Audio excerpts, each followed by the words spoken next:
تمام. يعني اقول لك يعني هذا المسلم من مئات السنين. نعم. وحتى الان افضل واحد تقدير احنا انا افضل واحد. هذه هنديه بس الحين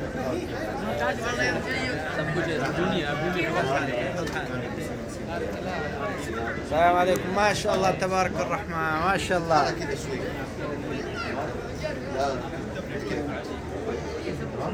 بس ضيف عليه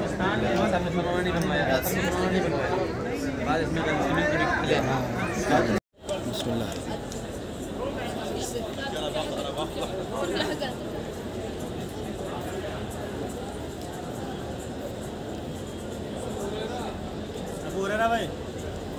थोड़ा हट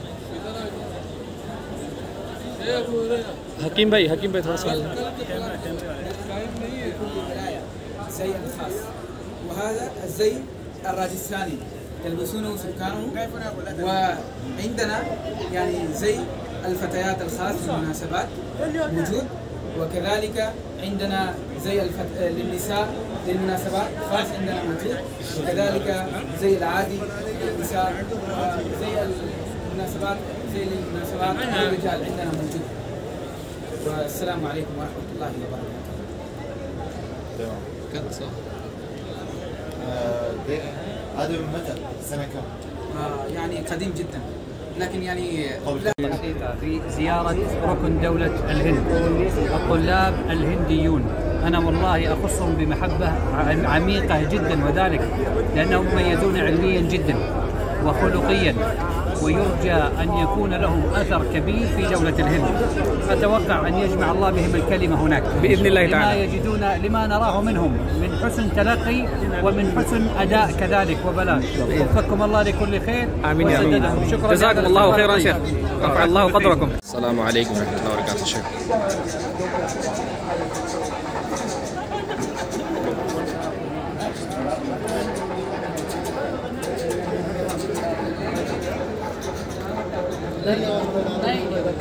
दाखिली हिस्सा शेख। खाना सबसे अच्छा उसमें डालना ग्रुप में शुद्ध बनाया इस्तेमाल होगा।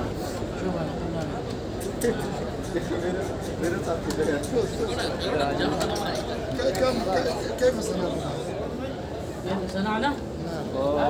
नौशाद भाई देखिए शेख एक काम में मशगूल है, और शेख वो अपना 3-4 जो الفلبين وليبيا. الجولة الأولى اللي راح يجاوب على السؤال اللي بقوله راح يبقى معنا، اللي يخطئ مع السلامة. طيب السؤال مخصص للمثلين اللي هنا فقط، وبنجيكم واحد واحد. يلا مين بيفوز؟ الفلبين؟ أبغى أسمع. الفلبين؟ ليبيا؟ يلا الجمهور خمن الباقي عليكم. أبسأل السؤال، طبعا الأسئلة في الدول والمعالم والعملات الرئيسية للبلدان. طيب السؤال الأول المجموعة الأولى الموجودة معانا هو الأسرع طبعا، ها؟ الأسرع، أسرع واحد يجاوب. طيب ما هي عاصمة دولة سويسرا؟ ما هي عاصمة دولة سويسرا؟ الفلبين وليبيا. في مهرجان الثقافات والشعوب المفروض عارفين الجواب. مرة ثانية، ما هي عاصمة دولة سويسرا؟ في جواب؟ يلا نروح لسؤال ثاني. بعطيكم سؤال ثاني. طيب نبقى في نفس السؤال، نرجع للفلبين وليبيا بعد شويه، ناخذ سؤال ثاني مع تركيا وفلسطين. مين بيفوز، تركيا ولا فلسطين؟ واصوات مقبوله خلاص، يعطيكم العافيه. شكرا. السؤال هو السؤال، ما هي العملة الرسمية في اليونان ما هي؟ ها في جواب يقول الدراهم. الجواب صح؟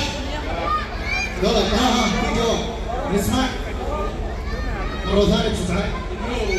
اليورو. تحية قوية لفلسطين.